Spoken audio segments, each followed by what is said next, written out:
Olá, pessoal! Nessa aula de hoje, iniciaremos nossos estudos sobre o movimento circular uniforme. E para falar de movimento circular uniforme, é necessário conhecer alguns conceitos. E para falar do movimento circular uniforme, que é um tipo de movimento específico em que o objeto descreve uma trajetória circular, trajetória essa descrita na condição de movimento, como nós já falamos anteriormente, né? Quando um objeto está em movimento, quando ele tem as suas posições alteradas ao longo do tempo. Isso pode acontecer em trajetórias distintas, em trajetórias retilíneas, como nós estudamos até agora, e em trajetórias curvilíneas. O movimento circular ele é observado no nosso cotidiano em vários aspectos. No movimento dos ponteiros do relógio,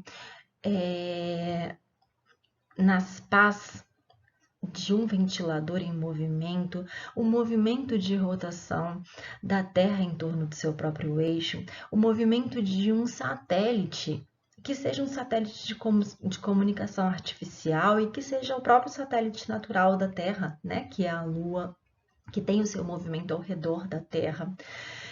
O movimento dos pneus de uma bicicleta, o movimento de um objeto que, ao ser amarrado em um fio ou em um barbante e girado, descreverá uma trajetória circular em torno da minha mão que está segurando este fio. São vários movimentos, como dos pneus de um automóvel, de um ônibus, um brinquedo giratório qualquer, em um parque de diversões, enfim. Podemos falar de vários movimentos que podem ser descritos como movimentos circulares. Mas para entender este movimento circular e o movimento circular uniforme, é necessário compreender como estudar a trajetória descrita por este objeto. E como no movimento circular, a trajetória descrita pelo objeto é uma trajetória que descreve um círculo,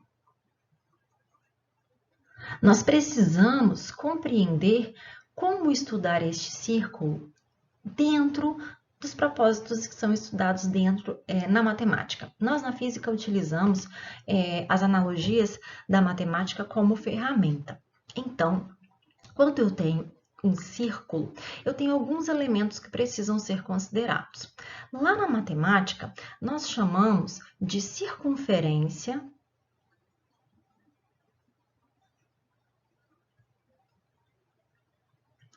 a medida do comprimento da periferia deste círculo. E normalmente na matemática se determina toda essa circunferência com a letra C. E o que é essa circunferência? É a medida dessa parte toda aqui, ó, do meu círculo, completo. Essa é a circunferência, a medida desta periferia, dessa borda do meu círculo. E esta periferia, né, que descreve o tamanho dessa borda, né, o tamanho do meu círculo, ela pode ser estudada em partes. E essas partes, como essa que está marcada aqui, ó, em laranja, é chamada de arco de circunferência.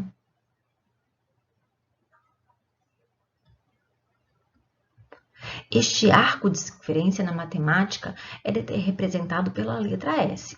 Este S que não tem nada a ver aí com as posições inicialmente que nós estudamos na física. É uma nomenclatura matemática utilizada para um pedaço, para um arco desta circunferência. Observe também que o tamanho da circunferência depende de um elemento que é chamado de raio.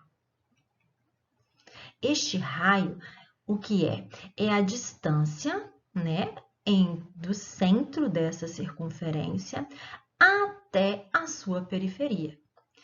É esta distância, que é representada normalmente por R maiúsculo ou R minúsculo, que vai determinar aí o tamanho da minha circunferência, o tamanho dessa periferia e, consequentemente, o tamanho do meu arco de circunferência. Então, pensa nesse círculo descrito, nessa circunferência estabelecida e neste arco aqui, ó, que eu chamei de S1, representado aqui em laranja. Bom, eu poderia pegar um outro pedaço dessa circunferência, correto? Poderia pegar um outro pedacinho para cá, ó. Poderia pegar um pedacinho menor. E aí, qual seria este outro arco descrito aqui? Este outro arco seria esse aqui, ó. Este pedacinho aqui. Então, este arco de circunferência S aqui, que eu tenho, ele depende e é proporcional ao raio, correto? Quanto maior o meu raio, maior é este arco. E também depende da abertura. E o que seria essa abertura? Na matemática, essa abertura é descrita pelo ângulo descrito. Este ângulo aqui, que tem esta aberturazinha aqui, e eu chamei de θ. Este outro ângulo aqui, ó, tem outra aberturazinha. Vamos chamar ele de θ1. Observe que estes dois ângulos são diferentes. Estas duas aberturas são diferentes. E quanto maior a minha abertura, maior o meu arco de circunferência. Então, eu posso dizer também que existe uma dependência com relação ao ângulo θ. Quanto maior o ângulo, maior o arco. Quanto maior o raio, maior o arco também. Mas será? Eu já sei que quanto maior o ângulo, ó, maior é o meu arco. Maior é o pedaço da circunferência que eu estou analisando. Mas, se eu tenho uma outra circunferência, esta outra circunferência aqui, ó. Essa outra circunferência que tem este outro raio, que foi chamado de R2, vermelhinho marcado aqui, mas que está coincidindo com o mesmo centro, e eu estou analisando agora as mesmas aberturas. Então, o que eu posso afirmar aqui? Eu posso afirmar que quanto maior o raio, maior é o meu arco. Olha, o raio azul, R1, é maior que o raio vermelho, que é o R2. Logo, mesmo tendo a mesma abertura, é nítido que este arco S1 é maior que o raio S2. Então, quanto maior o raio da minha circunferência, maior será o arco descrito aí, mesmo considerando o ângulo θ. Observe aqui nesta outra lateral, nós temos aqui, ó, vou fazer de vermelho também, um outro arco. Observe que a abertura do ângulo permanece a mesma, porém, é nítido que eu tenho um arco de circunferência menor. Por que que é um arco de circunferência menor? Este arco aqui de fora tem o mesmo raio azul, que é o raio R2. Enquanto este arco de circunferência aqui menor tem o meu raiozinho aqui, ó, vermelhinho. Ah, desculpa, escrevi errado. Este é o R2 e aqui embaixo é o R1. Então, quanto maior o raio, maior o arco. Quanto maior o ângulo, maior o arco. Então, existe uma relação de proporcionalidade, aqui eu coloquei isso aqui, ó, para dizer que não é uma igualdade, mas é uma proporcionalidade. Por quê? Porque este arco S não depende só do raio. Depende também dessa abertura que eu estou analisando. Então, este arco, ele pode ser dado pelo produto do raio vezes este ângulo de abertura. Então, na matemática, nós temos aí esta expressão, ok? Que é uma expressão que vai me dar o comprimento estudado pelo arco, dependendo do tamanho, né, do meu raio, que descreve o tamanho da circunferência, e da abertura proposta. Mas se você for parar para pensar, quando a gente mede a circunferência, eu estou querendo saber de um comprimento, não é verdade? E eu meço o comprimento normalmente em metros. Ou em centímetros, né? Vamos utilizar aqui pensando no Sistema Internacional de Unidades. E os ângulos até agora, quando a gente pensa em ângulo, a gente pensa em graus. E aí, se você for analisar, como que eu vou dizer que é esse tamanho aqui, que eu preciso determinar em metros, e se o raio também está dado em metros, e este ângulo é dado em grau? Como que eu vou misturar grau com metro para ter como resultado metro? Então, um matemático, ao analisar todos esses conceitos, ele chegou a uma outra forma de medir os ângulos. E no movimento circular uniforme, como a gente está trabalhando, vamos utilizar esses conceitos matemáticos para determinar o deslocamento de um objeto, né, que está se movendo aqui ó, sobre uma trajetória circular, eu preciso ter como resposta este deslocamento dentro do Sistema Internacional de Unidades ou dentro das suas unidades derivadas. Ou vou falar que é metro, ou vou falar que é centímetro, ou vou falar que é quilômetro, dependendo da situação. E misturar grau com metro não me dará uma unidade de medida que poderia ser aceita. Então, um matemático teve uma observação muito interessante ao tentar mudar a forma de medir a abertura.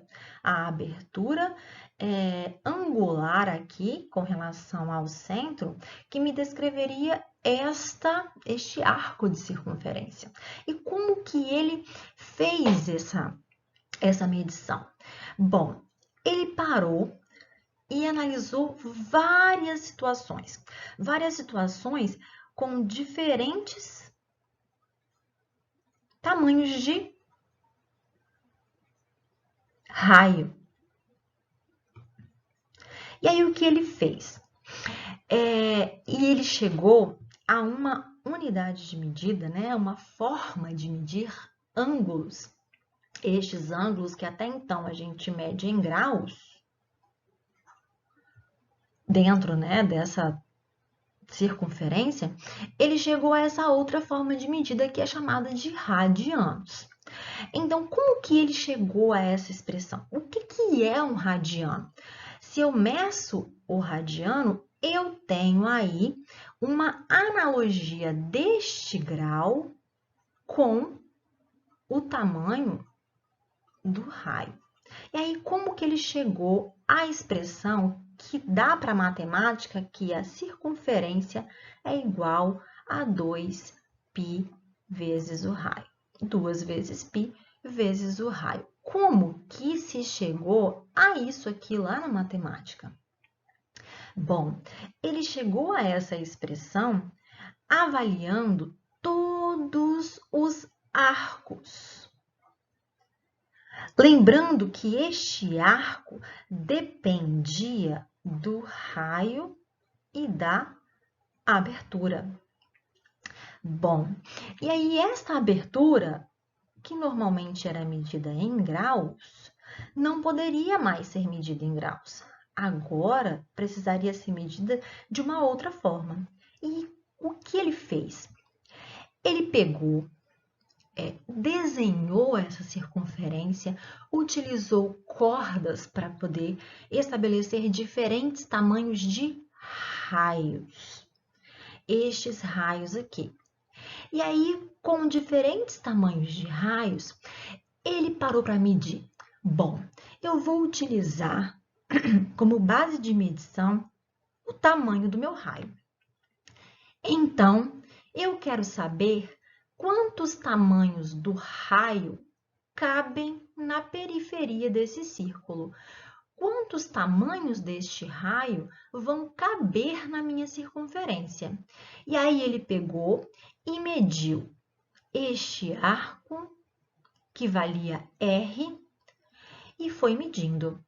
Mediu aqui, ó, mais um arco, que valia R. Ficou meio torto aqui, deixa eu botar mais para cima.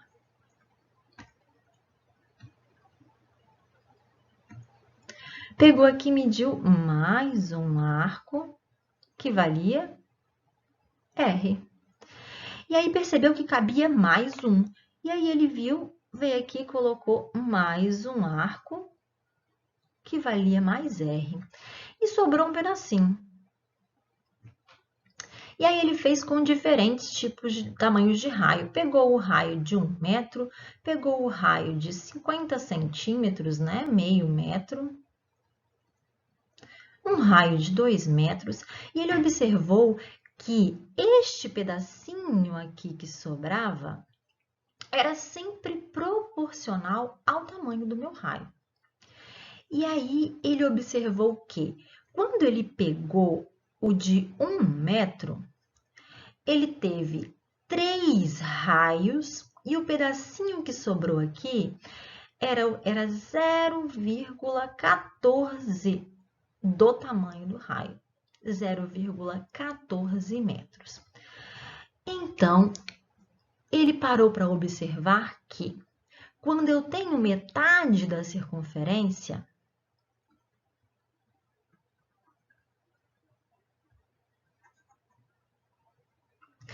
eu tenho que seria 180 graus. E ali, naquele pedaço de circunferência, ele tinha 3,14 tamanhos do raio.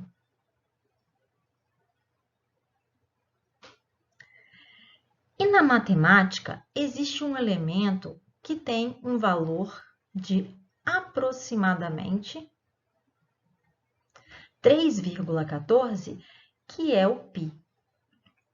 Então, ele viu que em 180 graus, que é metade da minha circunferência, cabia π vezes o raio. Então, em uma circunferência completa, caberiam 2 π do raio. E aí, ele conseguiu estabelecer este parâmetro, que é do π, para substituir as relações de graus. E aí, ele chegou à expressão da circunferência, onde eu vou conseguir estabelecer a mesma unidade de medida aqui, que é a medida do raio. Então, o que é um radiano? Este matemático disse que um radiano é a medida do arco. Este arco é a medida do ângulo cujo arco tem o mesmo tamanho do raio.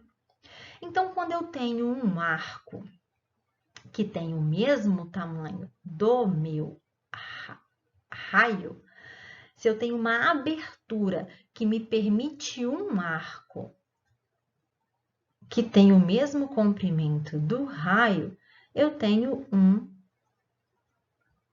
radiano. E aí, eu elimino o fator grau na minha expressão. Logo, esta abertura, representada em radianos, vai me dar a relação do 3,14 aqui, ó. São 3,14 aberturas do raio. Então, o radiano é definido como a abertura que me permite ter um arco que tem o mesmo tamanho do meu raio.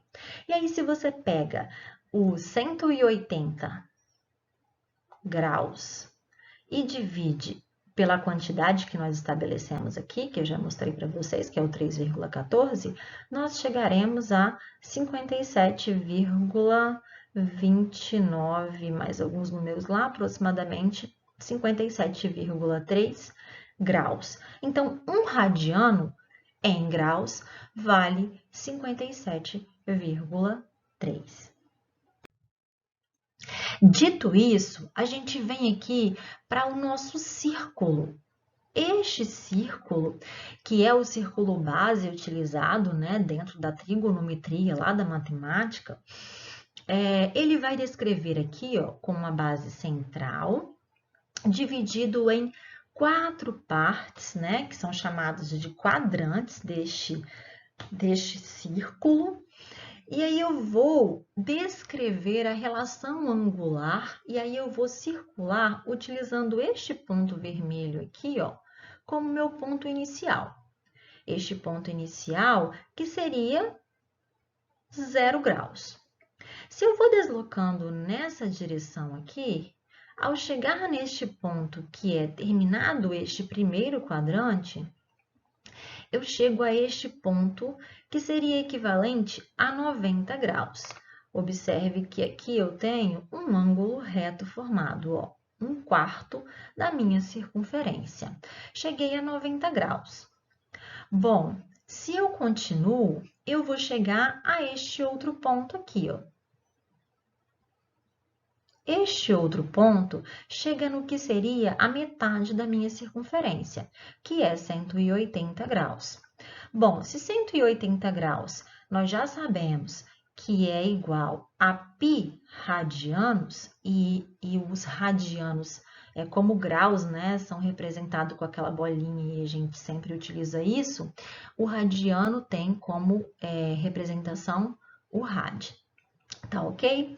E aí, se aqui é igual a π radianos, ou seja, 3,14 aproximadamente radianos, e 180 graus é igual a 2 vezes 90 graus.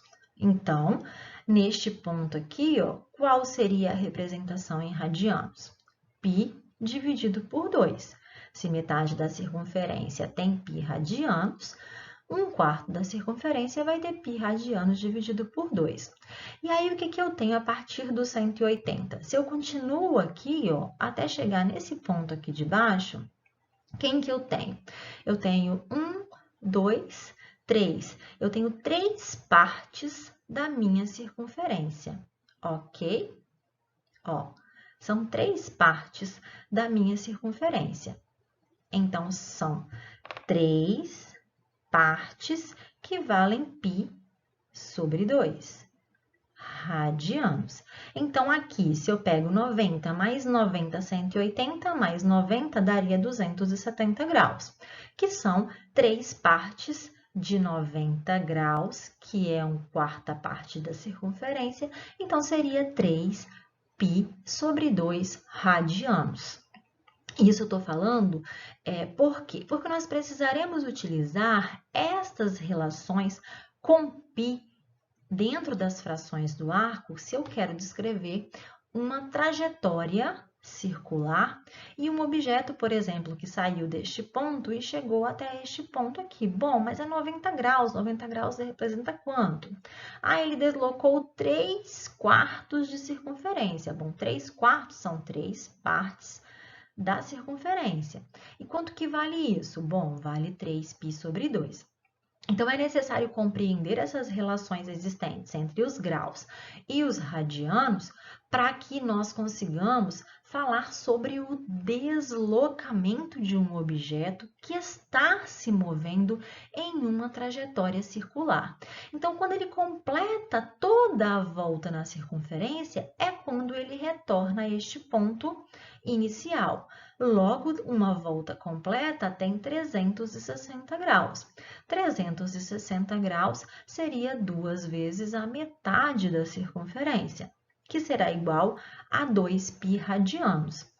Então, se eu estou falando que o meu raio, que o meu arco depende do ângulo e do raio, e esse ângulo aqui é uma circunferência completa, se ela é completa, este S aqui vai ser igual à circunferência completa. Isso só vai acontecer quando o meu deslocamento aqui, ó, quando a medida da minha abertura for toda a circunferência, ou seja, 360 graus, que vale 2π. 2π quem? Vezes o raio. Daí a gente tem aquela expressão matemática que diz que o tamanho da circunferência, quando há uma volta completa, é igual a 2π, porque 2π radianos é equivalente a 360 da minha volta completa, vezes o raio, porque este arco é dependente do raio. Trazendo agora este conhecimento de estudo do círculo, né, e da circunferência, que será a trajetória descrita pelo meu objeto que vai executar um movimento circular, e nós vamos falar daqui para frente de movimento circular uniforme, este movimento que tem o módulo de sua velocidade constante, nós precisamos, então, falar de deslocamento escalar e, consequentemente, o deslocamento angular. Por quê? Todo objeto que está descrevendo uma trajetória circular vai ter um deslocamento escalar. E quem é esse deslocamento escalar? O deslocamento escalar, ele tem a ver com o meu ΔS. E quem é o ΔS? O ΔS é a distância percorrida.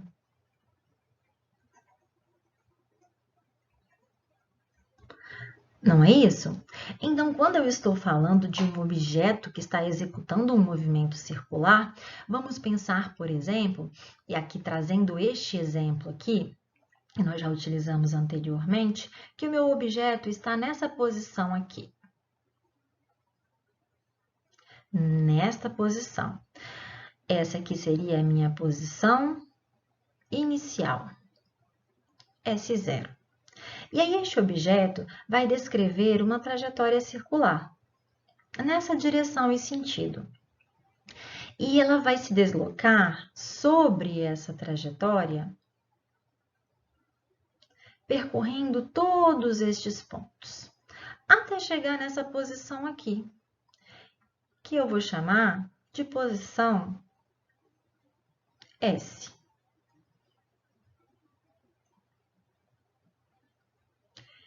Então, este objeto percorreu, esta distância, teve esse deslocamento escalar aqui, que eu chamei de ΔS2, que seria igual a S menos S0. Mas não é uma trajetória retilínea, correto? É uma trajetória curvilínea. E essa trajetória curvilínea aqui dependia de quem? Dependia desta abertura. Por quê? Se ele estava nessa posição inicialmente, ele tinha este ângulo inicial, que seria o meu θ0. À medida que ele foi se movendo, esta abertura foi sofrendo uma alteração, até chegar a este outro ângulo aqui, que eu vou chamar de θ. Então, houve uma variação angular, o que nós chamamos de deslocamento angular. Este deslocamento escalar, que lá na matemática é o tamanho do meu arco de circunferência, depende da minha abertura, que é o meu θ. E depende também do meu raio. Lembra que nós falamos que esta abertura depende do raio? Bom, se este mesmo objeto tivesse descrito essa trajetória aqui de dentro, ó, se este tivesse sido a posição inicial e esta tivesse sido a posição final, ele descreveria o mesmo arco, correto? Mas observe que a distância percorrida seria diferente. Por quê? Porque o raio era distinto. A trajetória era uma trajetória circular, porém uma trajetória um pouco menor. Então, eu teria esse ΔS2 dependendo do meu R2 e dependendo também do meu Δθ, que é o meu deslocamento angular. Esse deslocamento angular medido em radianos, como nós aprendemos anteriormente. Já este ΔS1 depende também do meu R1 e depende do meu Δθ, também medido em radiano. Então, como nós sabemos que o arco de circunferência depende do ângulo e do raio, este deslocamento aqui, este arco de circunferência, será o meu deslocamento escalar, que depende de quem? Da abertura, que será o meu deslocamento angular, medido em radianos, vezes o meu raio. E aí, nós chegamos a esta expressão aqui, que estabelece a dependência entre o meu deslocamento escalar, do raio e da abertura. Vamos resolver aqui um exemplo numérico para que vocês compreendam de uma maneira mais prática como que isso acontece. Pense que eu tenho um ponto que executa um movimento circular uniforme. Bom, este ponto descreve 3 voltas completas em uma circunferência de 8 centímetros de raio. E aí ele quer saber o deslocamento angular e o deslocamento escalar. Se ele pede o deslocamento angular, ele está querendo saber o Δθ. O Δθ tem a ver com a abertura, com a variação das posições com relação ao ângulo no círculo, na circunferência. Já o meu deslocamento escalar ΔS tem a ver com as posições ocupadas e diretamente com o arco da circunferência.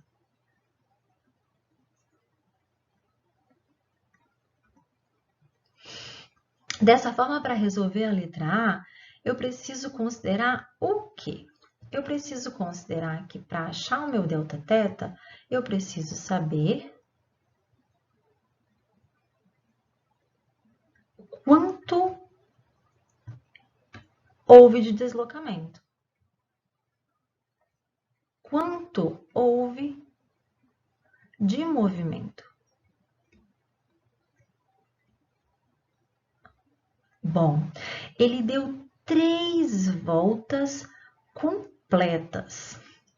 Uma volta equivale a 360 graus, que equivale a 2π radianos. 3 voltas vão ser 3 vezes 360 graus, que vão equivaler a 3 vezes 2π radianos. Então, o meu deslocamento angular vai ser igual a 3 vezes 2π radianos. Então, meu deslocamento angular será igual a 6π radianos. Já a letra B pede o deslocamento escalar.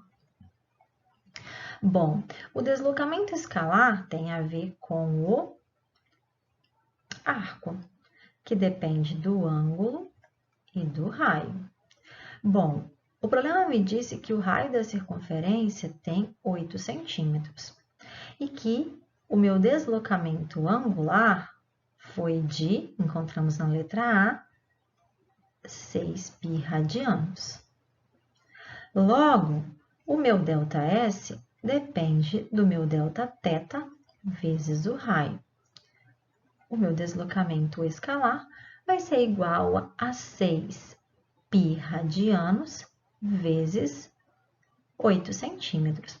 Então, como a utilização da medida angular em radianos me permite carregar a unidade de medida do raio para a minha medida de deslocamento, eu tenho 6 vezes 8, mas são 8 centímetros. Então, a minha resposta final vai ser igual a 48 π centímetros. Este é o deslocamento escalar deste ponto que executou um movimento circular uniforme, descrevendo 3 voltas completas em uma circunferência de raio igual a 6 metros.